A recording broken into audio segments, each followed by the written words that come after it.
Hi guys, thanks for stepping by. This mic and I talk finance today. I kind of look official. Come on. Anyway, so in our previous video, I asked the question: if you have $50,000 to buy a property, what will you do with it? And I was able to break down some myths, and I was able to explain the importance of thinking like an investor. And I gave some terminologies which I promise I will be defining and breaking them down deep so we can all understand how and what it takes to succeed financially. Now, today I'll be defining assets, but I won't just define asset. I'll be defining it by asking you a question: why are you not making money? And that'll be the concept and the total of what we'll be discussing today. So let's dive deeper. Okay, so why are you not making money? First of all, let me answer this question straight away. It takes a system to make money. It takes a system. That system is an asset or an investment. So if you're not generating money, you should check if you have that system. Generate money for people like others have it. So you have a house. Don't get this concept wrong. And you call it an investment. That's fine. It's an investment if only it's bringing a consistent cash flow. So that's where the concept of financial IQ comes in place. Understand? Especially in millennials, there's that arrival mentality because you just make $10,000 and you want to buy a fancy house and fancy car, you want to buy a gadget.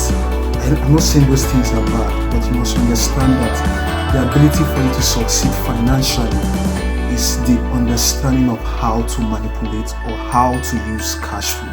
That's actually the simple definition for financial IQ.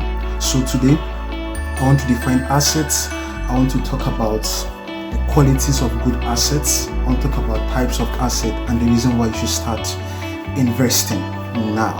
Okay, so let's define what an asset is in my next Okay, so an asset is a system that generates you positive cash flow. A system that generates you a positive cash flow. It could be your phone, it could be your car, it could be your house. It's just a system that generates you a positive cash flow. So when the cash flow is coming, how do you use this cash flow?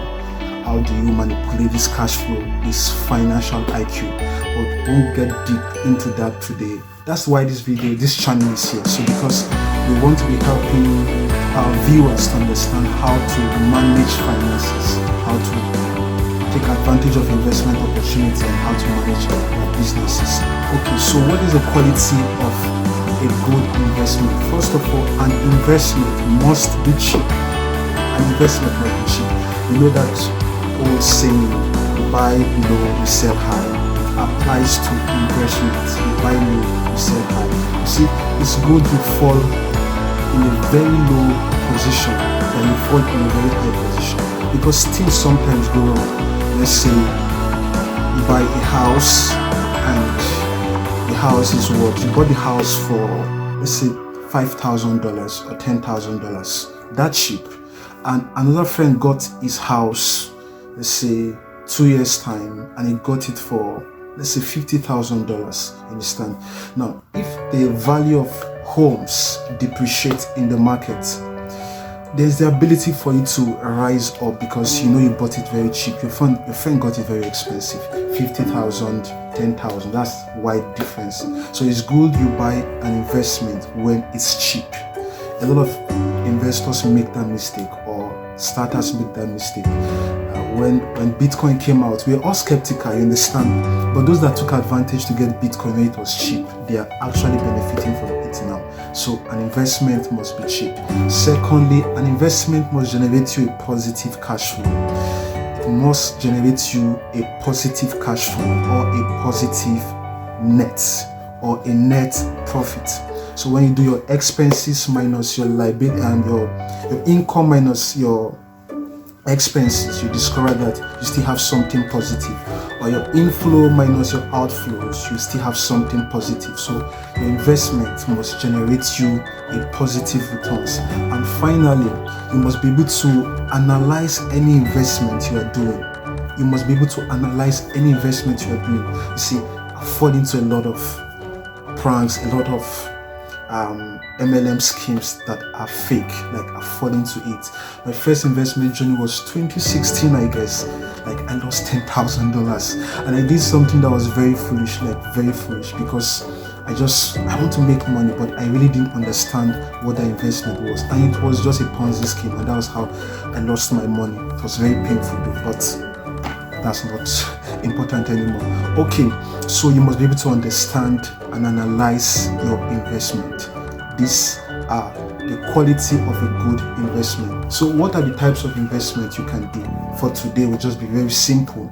First, you can invest in the real estate market. You can invest with the real estate market. You can invest in stock markets. Cryptocurrency is there. There's bonds. There's a lot of commodities. There's a lot of investment you can do.